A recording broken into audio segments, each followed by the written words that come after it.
Olá,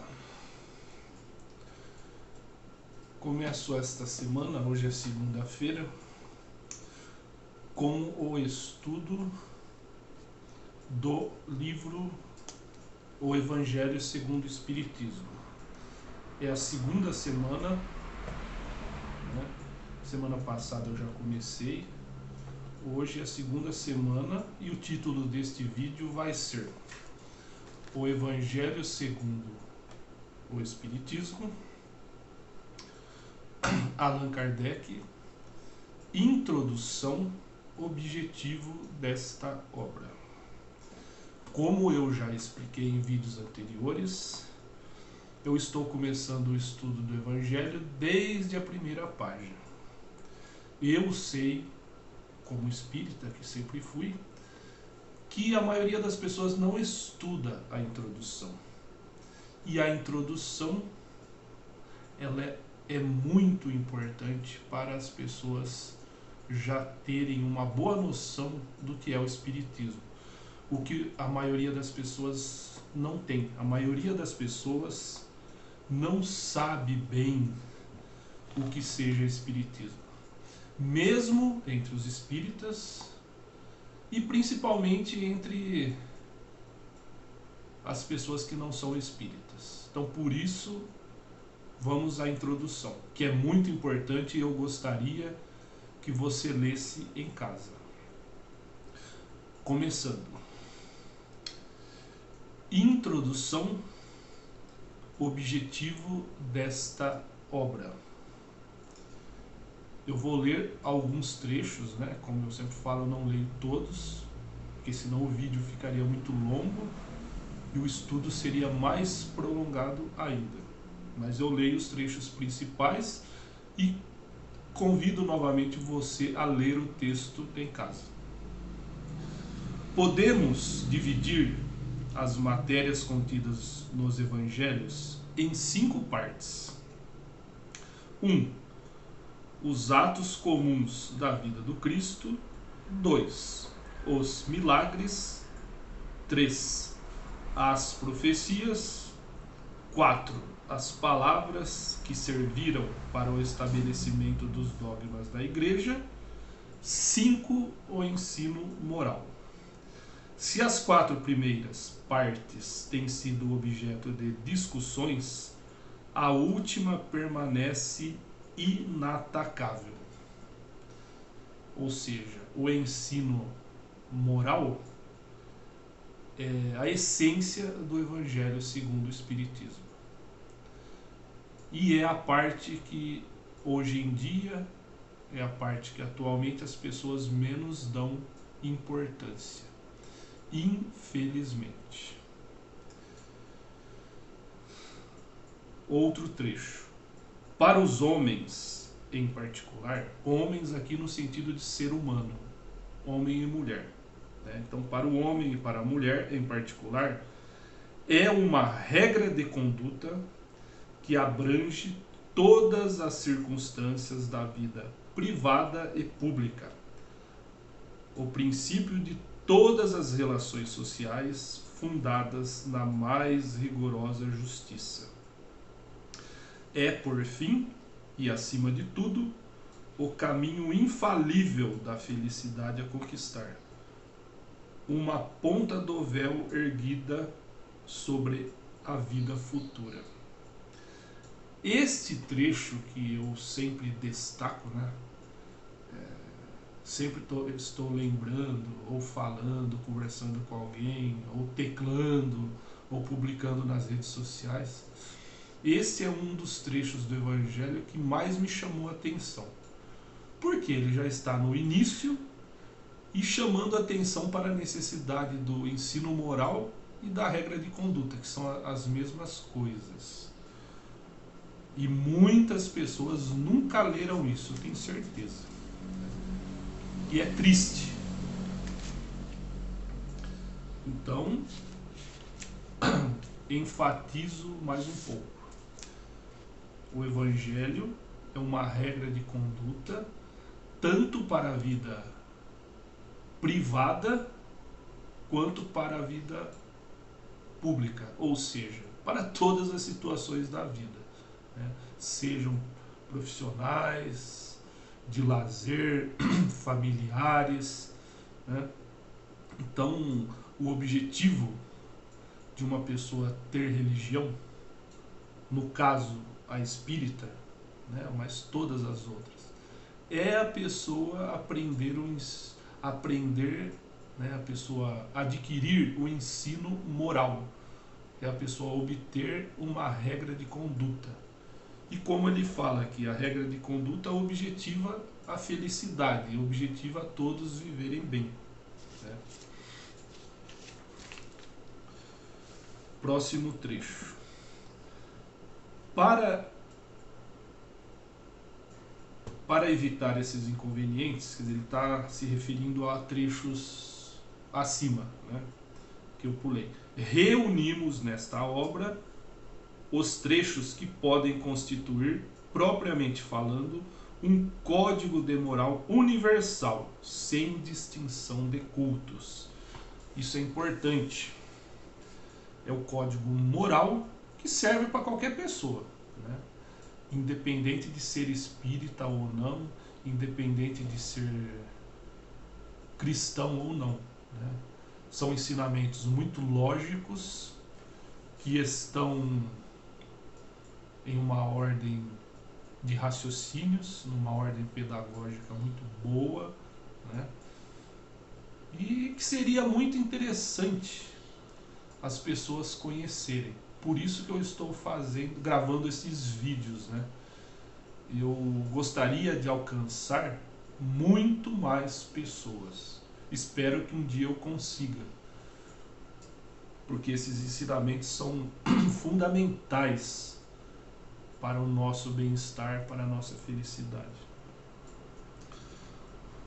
Mas, em vez de nos prendermos a uma ordem cronológica impossível e sem vantagem real em semelhante assunto, as máximas foram agrupadas e distribuídas metodicamente, segundo a sua natureza, de maneira que umas se deduzam das outras, tanto quanto possível. É o que eu acabei de falar, né? Kardec disse que era um pedagogo, era um estudioso, era professor. Ele distribuiu as matérias do Evangelho, as passagens do Evangelho, em ordem a que pudessem ser entendidas, a que umas, como se diz aqui, a que umas se deduzissem das outras, uma sequência lógica de raciocínios. Continuando, muitas passagens do Evangelho, da Bíblia e dos autores sagrados, em geral, são ininteligíveis, ou seja, não dá para entender direito. E muitas mesmo parecem absurdas, por falta de uma chave que nos dê o seu verdadeiro sentido. Essa chave está inteirinha no Espiritismo, como já se convenceram os que estudaram seriamente a doutrina e como ainda melhor se reconhecerá mais tarde. O Espiritismo se encontra por toda parte, na antiguidade e em todas as épocas da humanidade. Em tudo encontramos os seus traços, nos escritos, nas crenças e nos monumentos. E é por isso que ele abre novos horizontes para o futuro. Lança também uma viva luz sobre os mistérios do passado. O que é importante nesse trecho é que ele fala aqui, deixa eu ver se eu acho de novo.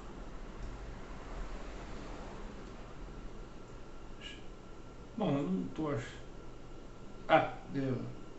Como já se convenceram os que estudaram seriamente a doutrina.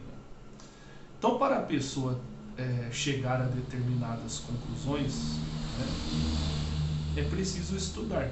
Muitas pessoas opinam sobre o Espiritismo, mas nunca estudaram, né? Não leram sequer a introdução, né, do Evangelho, ou a introdução do Livro dos Espíritos, que o Livro dos Espíritos também tem uma introdução, né? Aliás, todo bom livro deve ter uma introdução, né? É importante. Então, esta é uma das coisas que eu mais questiono. É as pessoas opinarem, criticarem, né? Principalmente criticarem sem nunca terem estudado, né? Continuando. Penúltimo trecho. Esta obra é para o uso de todos. Cada qual pode tirar os meios de conformar sua conduta à moral do Cristo. Os espíritas nela encontrarão, além disso, as aplicações que lhes concernem mais especialmente. De novo ele fala de moral, conduta moral, conduta à moral do Cristo. O objetivo é esse, né? O Espiritismo ele trata, argumenta, né, a reencarnação, a mediunidade, sim, né? Há provas científicas, o Espiritismo trata disso, mas o principal é o ensino moral. Ou seja, um bom médium é aquele médium que tem autoridade intelectual e moral. Senão, não serve de nada a mediunidade. E o último trecho. As instruções dos espíritos são verdadeiramente as vozes do céu, que vêm esclarecer os homens e convidá-los à prática do Evangelho.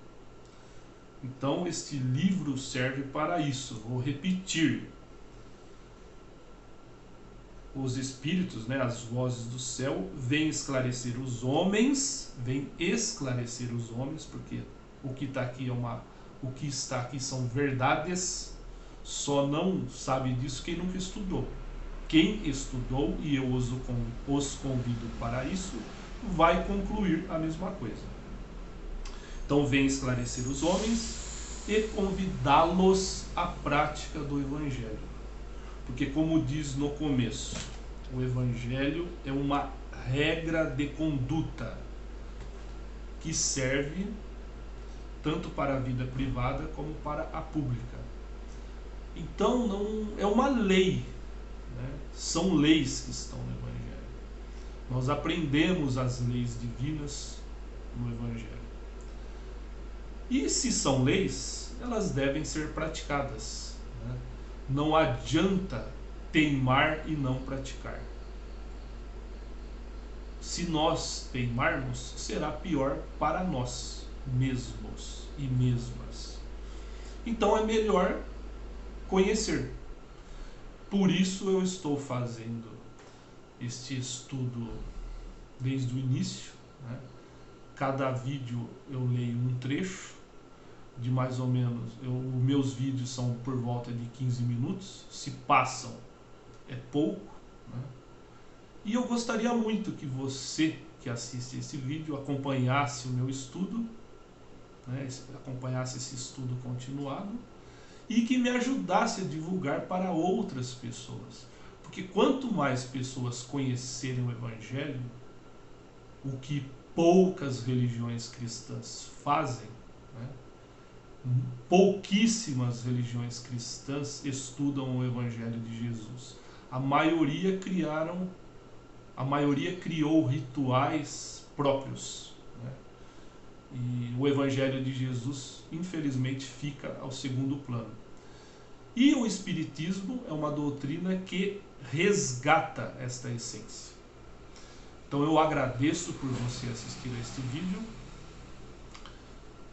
Peço que, se quiser, e eu gostaria que quisesse, faça comentários abaixo do vídeo ou nas minhas redes sociais, que eu gostaria que você adicionasse, que eu vou colocar abaixo, né?